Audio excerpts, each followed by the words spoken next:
दोस्तों नमस्कार। ग्रामीण क्षमता न्यूज चैनल में आपका स्वागत है। हर बार की तरह आज भी हम उपस्थित हुए आपके सामने लोकसभा चुनाव की जानकारी देने के लिए। हमारे वीडियो में हमेशा दोनों राज्यों की खबरें रहती है। दोनों राज्य से दो जिले की हम खबर बताते हैं, जिसमें बालाघाट सिवनी लोकसभा क्षेत्र हो जाता है और महाराष्ट्र से गोंदिया भंडारा लोकसभा क्षेत्र हो जाता है। तो यहाँ पर आज के वीडियो में बात करेंगे हम कांग्रेस में चल रहे अंतरकलह की। मध्य प्रदेश से बात करेंगे हम हिना कांवरे से संबंधित एक खबर हमारे पास आ चुकी है, और इधर महाराष्ट्र से बात करेंगे हम गोंदिया जिले से सेवक भाऊ वाघाए के लिए।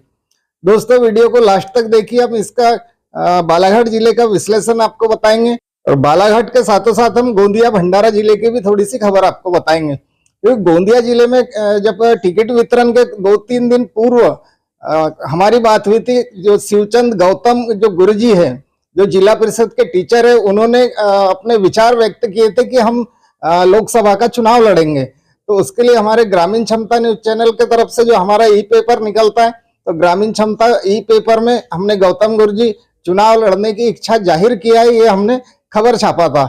लेकिन 2 दिन के बाद में जैसे पता चलता है कि गौतम गुरुजी पीछे हो जाते हैं, क्योंकि वो भी राजनीति से जुड़े हुए बहुत दिनों से हैं।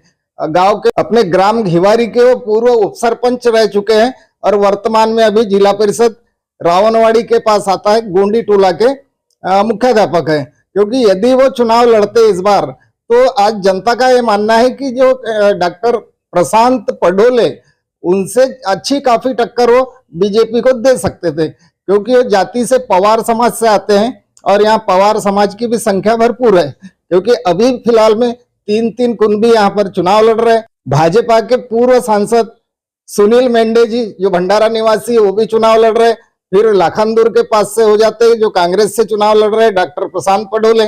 और जो सेवक भाऊ वाघाए भी जाने माने नेता है, और वो अपक्ष यानी निर्दलीय के रूप में ग्राउंड में उतर चुके हैं। तो हम बात कर रहे थे कि कांग्रेस के बारे में जो चर्चा चल रही है अभी मार्केट में, तो वो चर्चा के बारे में हम आपके साथ चर्चा करेंगे। और आपको हम बताना चाहेंगे कि जैसे मध्य प्रदेश में आज भी जनता बोलती कि यदि हिना कांवरे इस बार चुनाव में रहती, तो यहाँ का चुनाव का माहौल और अलग होता। क्योंकि वो जो भारतीय पार्टी है, उनको एकदम खुलेआम टक्कर दे सकती थी। 2 दिन पहले किरनापुर में कार्यकर्ता सम्मेलन होता है। वहां पर जो कांग्रेस के प्रत्याशी है सम्राट सिंह सरस्वार जी, वो आते हैं। वहां हिना कांवरे जी जो अपने वक्तव्य में जो बोलते हैं, वो उन्होंने अपने दिल की बात खुलकर रख दी, और उन्होंने स्पष्ट बोला है कि हम किसी भी बात को छुपाते नहीं। क्योंकि शुरुआत में विधानसभा चुनाव समाप्त होने के बाद हिना कांवरे जी अपने प्रचार कार्य में जुट चुकी थी, क्योंकि उनको उम्मीद थी कि वो सांसद का चुनाव इस बार वो लड़ेगी। क्योंकि महिला में अभी देखा जाए तो बालाघाट जिले से जानी मानी नेता में हिना कांवरे का ही नाम लिया जाता है। तो पूरा प्रचार कार्य में लगने के बाद उन्हें एकाएक खबर चलती है कि उनको टिकट नहीं मिला है। सम्राट सिंह सरस्वार इनकी घोषणा हो जाती है, और इनको कांग्रेस अपना प्रत्याशी बनाकर उतार देती है। अब बात क्या होती है दोस्तों कि ये जो सम्राट सिंह सरस्वार का टिकट फाइनल होता है, और बालाघाट जिले के 3 विधायक, पूर्व सांसद और पूर्व एक विधायक, ये सभी मिलकर दिल्ली जाते हैं, और ये सरस्वार जी का टिकट कैंसिल करा के किसी अन्य व्यक्ति को देने की बात करते हैं। तो इसी पर से हम समझ सकते हैं, क्योंकि ये जो क्षेत्र है 8 विधानसभा मिलकर एक लोकसभा क्षेत्र बनता है, और 5 कांग्रेस के विधायक चुने गए हैं। तो बालाघाट जिले से 3 विधायक, पूर्व सांसद और एक पूर्व विधायक, ये लोगों का दिल्ली जाना और इनके टिकट पर बात करना, ये टिकट के दूसरे को दिलाने की चर्चा करना, इस पर से साफ जाहिर हो जाता है कि यह जो उम्मीदवार है खुद कांग्रेस के लोगों को ही पसंद नहीं है, कांग्रेस के विधायकों को पसंद नहीं है। नहीं तो हमारा चुनावी आकलन जो था, कि चुनावी आकलन ये बोलता है जिस लोकसभा में 5 विधायक चुनकर आए हो, अगर 5 की ताकत 1 हो जाती है, तो कांग्रेस को कोई हरा नहीं सकता। लेकिन यहाँ पर हमको समझ में आ रहा है कि यहाँ पर अंतरकलह तो जरूर है। अगर अंतरकलह ना होती, अगर ये सम्राट सिंह सरस्वार से नाराज ना होते, तो ये दिल्ली नहीं पहुंचते। अब दिल्ली पहुंचना, इसका मतलब इन्हें पहले ही घोषणा कर दी कि हमारा उम्मीदवार डमी उम्मीदवार है करके।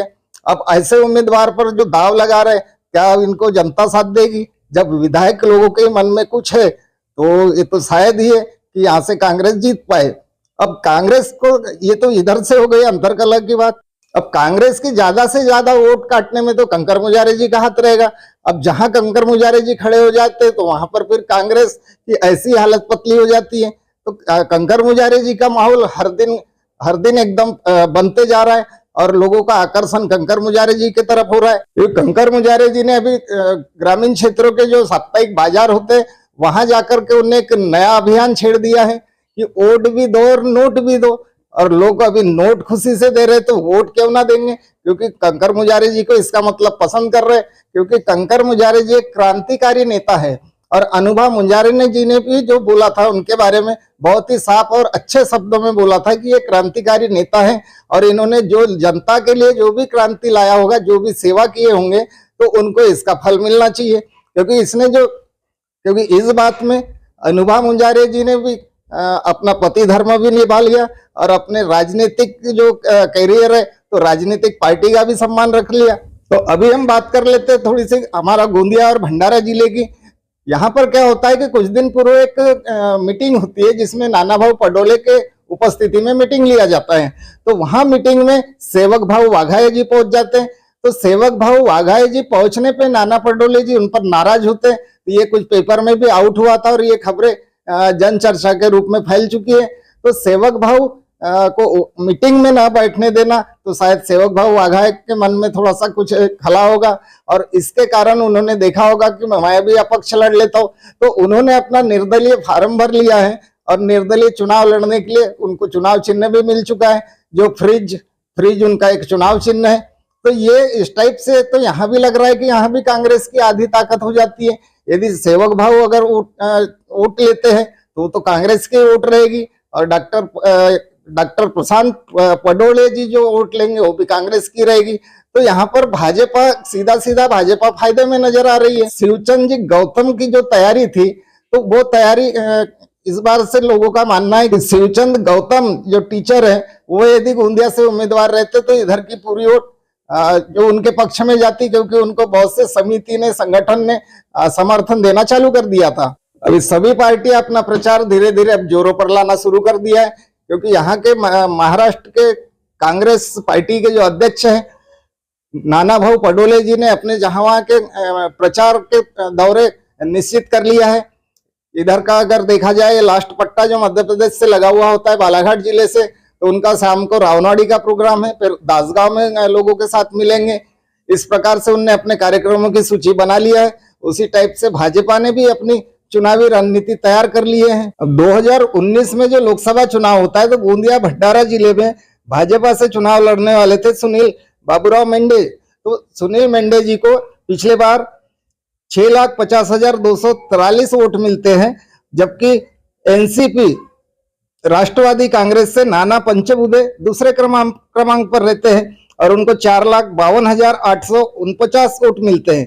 तीसरे नंबर पर यहाँ की जो सीट रहती है मायावती के तरफ से होती है, जो हाथी निशान से लड़े थे डॉक्टर विजया राजेश नांदुरकर, उनको 52,659 वोट मिले थे। तो यही स्थिति जैसे हम बालाघाट की बात करते हैं, यहाँ पर भी 3 की टक्कर इस बार भी है, जो कि मायावती ने पूरे भारत में अपने उम्मीदवार उतारी है।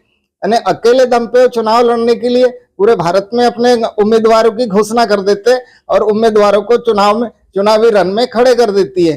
तो इसी प्रकार से हम देखा जाए तो मोदी जी एनडीए के साथ है और जो कांग्रेस है वो इंडिया के साथ में। ये दोनों बड़े बड़े पक्ष 30 से 35 पार्टियों का समर्थन लेकर के चुनाव लड़ रहे और इधर मायावती अपना हाथी निशान लेकर के अपने दमखम से पूरे भारत में सांसद का चुनाव अपने उम्मीदवारों को लड़वा रही है। तो बालाघाट में भी वही हो रहा है कि वहां भी 3 की टक्कर है, यहाँ भी 3 की टक्कर है। लेकिन यहाँ पर जो तीसरे नंबर पे बीएसपी, इस बार भी जो बीएसपी का उम्मीदवार है वो तीसरी नंबर पर ही जाएगा, ये पहले से ही निश्चित लग रहा है।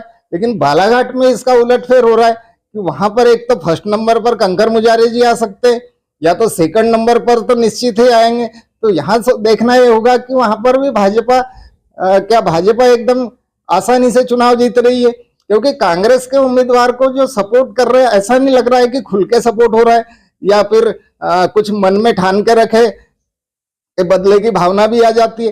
तो ऐसा तो अभी कुछ लग नहीं रहा है, जो कि हिना कांवरे ने तो क्लियर कर दिया है हम पार्टी पक्ष में पूरी पार्टी की हम मदद करेंगे। बालाघाट से भी जो विधायक है अनुभा मुंजारे जी, जो कांग्रेस से है, और जो बीएसपी से चुनाव लड़ रहे कंकर मुंजारे जी, उनकी धर्मपत्नी है, तो वो तो धर्म संकट में है ही। हम पिछले वीडियो में बताए थे आपको कि अब कंकर मुंजारे जी के लिए वोट मांगेंगे या अपने कांग्रेस वाले के लिए मांगेंगे।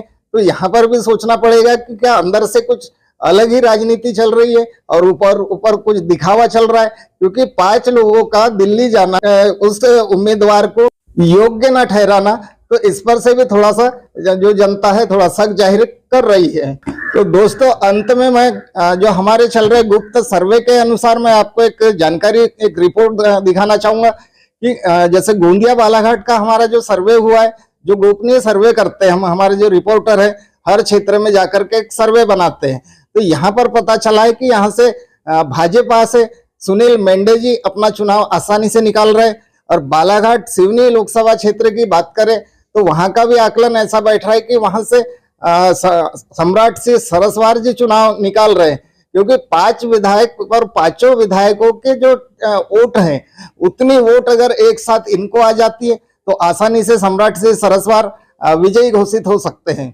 तो देखते रहिए दोस्तों हमारा न्यूज चैनल ग्रामीण क्षमता न्यूज, यूट्यूब पर सर्च कर सकते हैं आप।